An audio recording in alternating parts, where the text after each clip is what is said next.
It's AM to FM.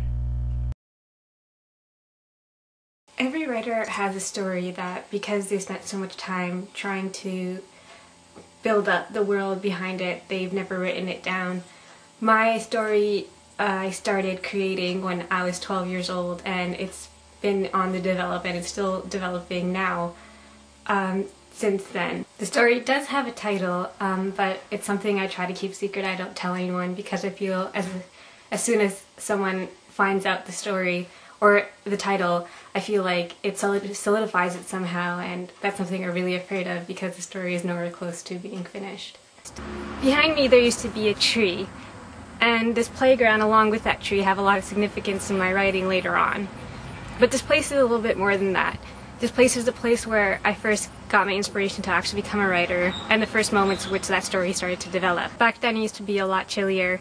I was hanging out underneath that tree when I looked up into the sky and noticed that the entire sky was filled with clouds. But the way the clouds were formulated together seemed to be rippling, and it seemed like a sea.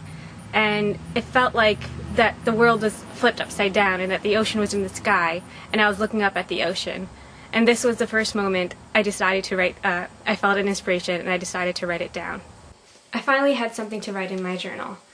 I first got this journal by winning a Harry Potter competition in my elementary school, and ever since I got it, I tried to find out ways to fill it out.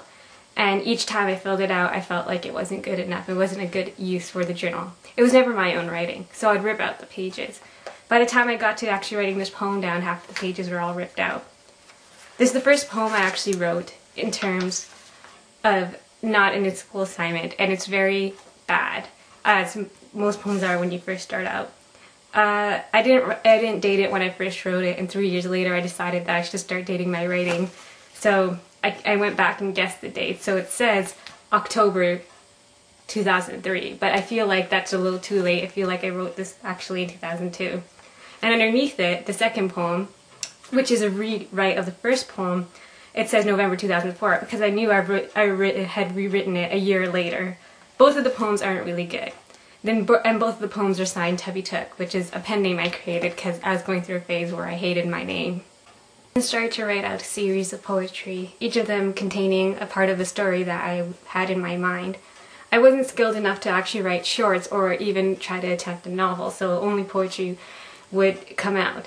A few years later, when I tried to actually write the novel, I didn't want to disregard the poetry, so I went back to one of my most influential writers, J.R.R. Tolkien.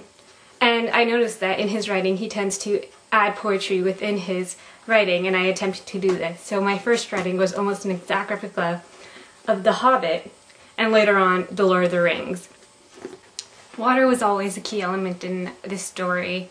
I'm not sure if this is because the whole entire story started off with this idea of a sea, but as the story progresses, more and more associations with water shows up. And being a generic fantasy kind of person and not being that skilled in expanding my writing skills or anything like that, I fell into a lot of generic sort of story ideas, and along this was the water, fire, earth, air, elemental kind of things. So the main character, of course, was water, and she had 3 other characters associated with her who were fire, earth, and air.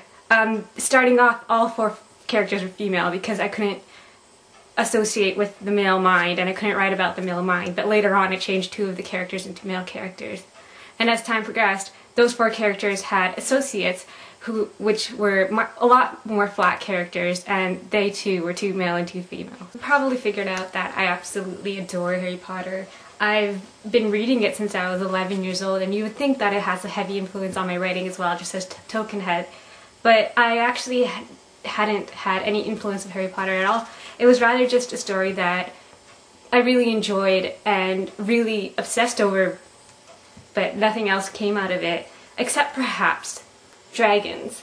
Dragons, and this is not just from Harry Potter, this is from reading multiple fantasy stories, and dragons keep coming up reoccurringly. So these 4 characters that I mentioned earlier, of course, started off as elves, because I was, like I said, Tolkien was a heavy influence at the time, but they later on developed into being dragons. Dragons are a key part of fantasy, and I always love to see how people kind of change them each time, especially with stories like Aragon and then Harry Potter and then even Lord of the Rings. I'll always be a fantasy kind of girl, and even now, even though now most of my writing doesn't actually constitute a fantasy, it seems more realistic. I will never actually write realistic things and in terms of real life, because I always manipulate reality to incorporate into my fiction.